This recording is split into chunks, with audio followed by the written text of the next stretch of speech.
एपरिक विवाह समय आमे जेतेबेले पात्र बा पात्री को देखिबा पई जाऊ सही समय आमे तांको सर्टिफिकेट देखि थाउ, तांको कलर को देखि थाउ, तांको फैमिली बैकग्राउंड को देखि थाउ, तांको कल्चर को देखि थाउ, तांको बिल्डिंग को देखि थाउ, तांको कार को देखि थाउ, तांको सोफा को देखि थाउ, तांको बैंक बैलेंस को देखि थाउ, किंतु आमे से झियर अंतकरण को देखि न थाउ। आमे केबे भी पचारि न थाउ झियो रे तू केबे परित्राण पाइछु, पुओ रे तुमे केबे परित्राण पाइछ, किछि परित्राणर अनुभूति विषय कह, तुमे केबे बाप्तिस्म नेइछ, तुमे नियमित बाइबल पढ़ो कि, तुमे केउ चर्च रो सहभागी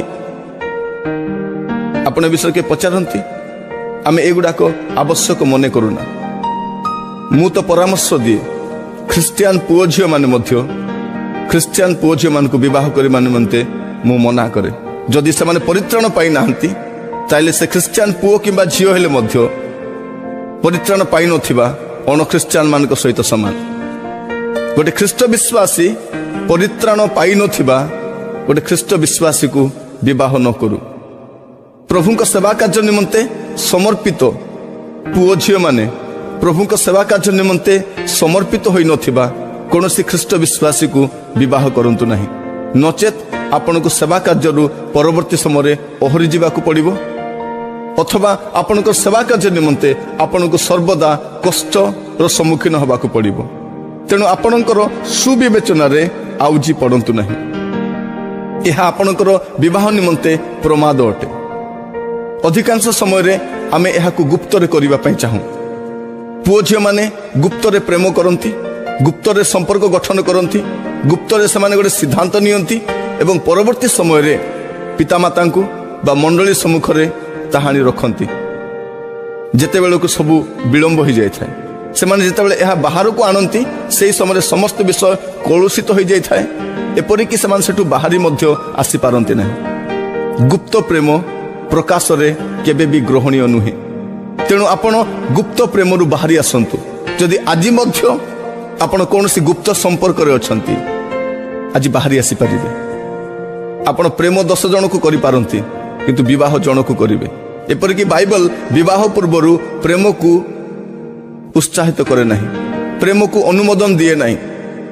आपण काहे कि आपण साक्ष्य को नष्ट करिवे, आपण चरित्र को काहे कि आपण दाग नहीं के आगु खुजिबे। जदि आपण भविष्य पीढ़ी को आपण सेवा कार्य को आपण मंडली को आपण मर्यादार स्थान रखिबा पई चाहंती ताले गुप्त प्रेम रु बाहरी आसंतु। एपरिक ख्रिस्टियान पुओ झियो माने से माने मध्य गुप्त प्रेम रु बाहरी आसंतु। आजिर समय रे गुप्त संपर्क रे आमे बहुत आगु को चली जाइछु, कारण मोबाइल फोन द्वारा बा इंटरनेट द्वारा बा फेसबुक द्वारा आमान संपर्क दिन को दिन मजबूत होउछि। एपरिक आमान संपर्क विषय रे अन्य मानकर धारणा नहीं, आमान संपर्क रे अन्य माने किछि जानती नहीं। तार मूल कारण कौन? आमे समस्त विषय गुप्त रे करिबा पे चाहू। प्रिय माने आपण प्रभु को ठारू गुप्त रे किछि कार्य करि परिबे नहीं। आपण को विषय से सब जानती, केवल तांकर मुख अन्वेषण करंतु।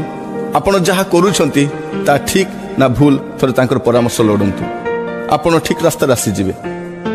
नचेत आपण शिक्षा क्षेत्र रे कृतित्व अर्जन करिथिबे, चाकरी क्षेत्र रे आपण होते प्रतिष्ठित होइतिबे, परवर्ती समय हुए तो आपण मानकर कोनोसी विषय अभाव नथिबो, किंतु विवाह संपर्क रे ए गोटिए भूल निष्पत्ति आपणक सारा जीवन आपण को कांदी कांदी काटिबा को पड़िबो। आपणकर जीवन को कांदी कांदी बुड़ेई देबा पूर्वरु वर्तमान आपण प्रभुकर मुख अन्वेषण